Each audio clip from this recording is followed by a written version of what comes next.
నమస్తే ప్రజాప్రతినిధి న్యూస్ కి స్వాగతం. రేవంత్ రెడ్డిపై ఆగ్రహం వ్యక్తం చేసిన మున్సిపల్ అధ్యక్షులు పల్లె వంశీకృష్ణ గౌడ్ సిద్దిపేట జిల్లా దుబ్బాక పట్టణంలో మీడియా సమావేశం నిర్వహించిన మున్సిపల్ అధ్యక్షులు పల్లె వంశీకృష్ణ గౌడ్. ఈ సందర్భంగా వారు మాట్లాడుతూ కేసీఆర్ పాలనలో తెలంగాణ రాష్ట్రం సుభిక్షంగా ఉండేది. నిన్నటి రోజు సిద్దిపేటకు వచ్చిన ముఖ్యమంత్రి రేవంత్ రెడ్డి అవాకులు చివాకులు బీఆర్ఎస్ పై మాట్లాడడం, మాజీ మంత్రి హరీష్ రావు పై మాట్లాడడం సరికాదని హెచ్చరించారు.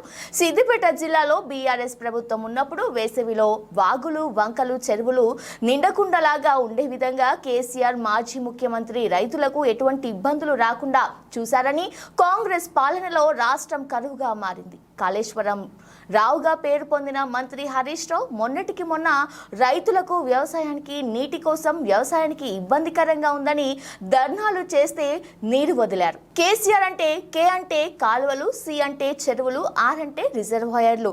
కేసీఆర్ వచ్చిన తర్వాతనే వ్యవసాయానికి సరిపడా నీళ్లు రైతులకు దొరికాయి. కాంగ్రెస్ పరిపాలనలో ఒక్క ప్రాజెక్టు కూడా నిండలేదు. నోటికి ఏది వస్తే అది మాట్లాడడం సరికాదని ముఖ్యమంత్రి స్థాయి దిగజారుతున్నావు. ఢిల్లీ చేతుల్లో ఉన్న నీవు ప్రజల చేతుల్లో ఉన్న కేసీఆర్ కు సరికాదు. ప్రజల చేత ఎన్నుకోబడ్డ కేసీఆర్ ముఖ్యమంత్రి రేవంత్ రెడ్డి పదవి తుమ్మితే ఊడిపోయే పదవి. మాజీ మంత్రి హరీష్ రావు విమర్శిస్తే ఖబర్దార్ అని హెచ్చరించారు. మీరు ముందుగా 6 గ్యారెంటీలను అమలు చేసి చూపించు అని సవాల్ విసిరారు. తెలంగాణ ముఖ్యమంత్రి రేవంత్ రెడ్డి గారికి మతి భ్రమించి మాట్లాడుతూ తెలంగాణ ప్రాంతంలో సిద్దిపేటలో చూసి అభివృద్ధిని చూసి ఓర్వలేక, సిద్దిపేట జిల్లా అభివృద్ధిని చూసి ఓర్వలేక నోటికొచ్చినట్టు తెలంగాణ ప్రాంత రైతులకు నోట్ల మట్టి కొట్టే విధంగా మాట్లాడుతున్నాడు.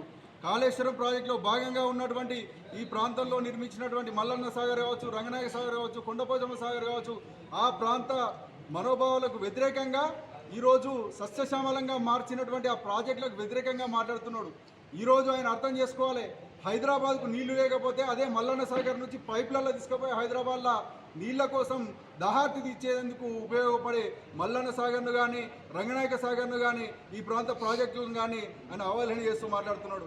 ఇంకో మాట మాట్లాడుతున్నాడు, హరీష్ రావు గురించి మాట్లాడుతున్నారు. హరీష్ రావు గురించి మాట్లాడితే మీరు ఆకాశంకి ఉమ్మినట్టే, సూర్యుని మీద ఉమ్మినట్టే అని చెప్పి ఈ సందర్భంగా తెలియజేస్తున్నాం. ఎందుకంటే 24 గంటల్లో 20 గంటలు కూడా పేద ప్రజల కోసం పనిచేస్తున్నటువంటి ఏకైక నాయకుడు భారతదేశంలో ఆయన తన్నీరు హరీష్ రావు గారు. 20 గంటల అహర్నిశం ఎన్నికలున్నా లేకున్నా ప్రజల మధ్యనే గడుపుతూ ప్రజల సమస్యలు తీర్చే విధంగా పనిచేస్తున్నటువంటి వ్యక్తి తన్నీరు హరీష్ రావు గారు. దేశంలోకెల్లా రికార్డు మెజార్టీతో 1,00,000కు పైగా ఓట్ల మెజార్టీతో గెలిచినటువంటి ఏకైక నాయకుడు తన్నీరు హరీష్ రావు గారు.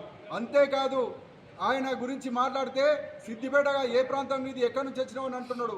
నువ్వు ఎక్కడున్నావు? కొడంగల్లో ఓడిపోతే మల్కాయిగిరిలో పోటీ చేసి మళ్ళా ఇవాళ కొడంగల్ పోయి గెలవలేదా? ప్రాంతాల మధ్య చిచ్చుపెట్టే విధంగా వెంకటరామారెడ్డి గారు కూడా ఈ ప్రాంతాన్ని కాదని చెప్తున్నాడు. ప్రాంతాలు కాదు, ప్రజాస్వామ్యాన్ని గౌరవించు, ఎక్కడి నుంచి ఎవరైనా పోటీ చేయొచ్చనే విషయాన్ని గుర్తుంచుకోని ఈ సందర్భంగా తెలియజేస్తున్నాం. లాయిష్యాన్ని ఉండే ఆయన పరిస్థితి మేకపోతు గాంభీర్యంగా ఎవరో ప్రభుత్వాలు గులగొడతారు, ఖబర్దారులని ఇదే అని అదని డైవర్ట్లు చేసి డైవర్ట్ రాజకీయాలు చేస్తున్నాడు. ఈ సందర్భంగా గుర్తుంచుకోవాలి, కాంగ్రెస్ పార్టీ పరిపాలన 3 రోజుల్లో 3 నెలలనే ప్రజలందరికీ ముక్కులకు వచ్చింది. కరువు కనిపిస్తున్నది. చెప్పిన హామీలు ఎవ్వి కూడా నెరవేర్చలేదు. సౌభాగ్యలక్ష్మి అంటే 2,500 ఇంటింటికి ఇస్తామన్నా ఇయ్యలేదు. 500 సిలిండర్ కూడా ఎవరికి పూర్తిగా అందుతలేదు. నువ్వు ఇచ్చే కరెంట్ బిల్లు కూడా అది అందరికీ కూడా అందరి పరిస్థితే ఉన్నది. రుణమాఫీ అంటున్నావు, ఛాలెంజ్లు చేస్తున్నావు. ఆ ఛాలెంజ్ల వరకు కూడా నేను నమ్మే పరిస్థితి లేదు. ఈ రకంగా ఏ రకమైన హామీలు కూడా నువ్వు నెరవేర్చలేదు. ఇంకా పూర్తి స్థాయిలో 6 గ్యారంటీలను 6 గ్యారంటీలో 6 36 గ్యారంటీలు ఉన్నాయి. అది కాకుండా ఉన్నటువంటి 420 హామీలు ఉన్నాయి. ఇవన్నీ నెరవేర్చి నువ్వు ప్రజలను ఓట్లు అడగాలి. ఆ ప్రజలను మర్చిపోయే విధంగా ఉండాలని చెప్పేసి ఈ ప్రాంతానికి వచ్చి మా ప్రాంత నాయకులను విమర్శిస్తే ఊకునే లేదని తెలియజేస్తున్నాం. అంతేకాకుండా కరువు అనే విధంగా తయారైంది. కేసీఆర్ పాలనలో సుభిక్షంగా ఉన్నటువంటి తెలంగాణ సిద్దిపేట జిల్లా కాంగ్రెస్ పాలనలో కరువు ప్రాంతంగా ఎడారిగా మార్చే పరిస్థితి జరిగింది.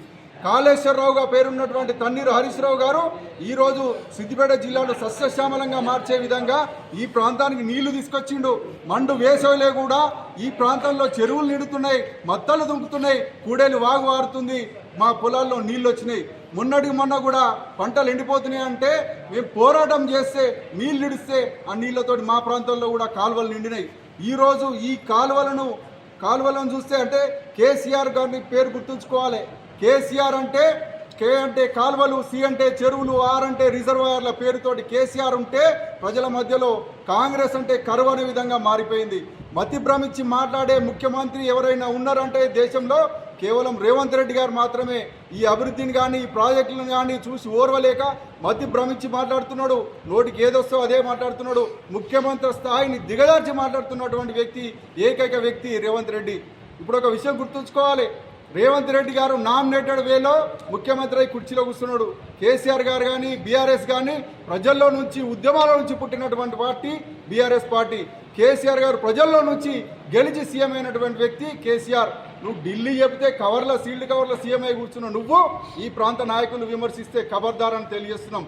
నీ పదవి అనేది తుమ్మితో ఊడిపోయే ముక్కు. పొద్దున్న లేచి అందరూ దేవుళ్ళ మొక్తారు, ముస్లింలు అయితే అల్లా మొక్తారు, క్రిస్టియన్లు అయితే జీసస్ని మొక్తారు. కానీ రేవంత్ రెడ్డి మాత్రం పొద్దున్న లేస్తే ఇవాళ నా పదవి ఉందా లేదా అని చెప్పేసి ఉత్తమ్ కుమార్ రెడ్డికో, లేకపోతే పొంగిరెడ్డికో, లేకపోతే బట్టికో, ఇంకొకరికో, లేకపోతే బయటకు వచ్చి సోనియా గాంధీకో, రాహుల్ గాంధీకో మొక్కుతేనే ఆయన బయటకు వస్తే ఇవాళ పదవి ఉండే పరిస్థితి ఉంది.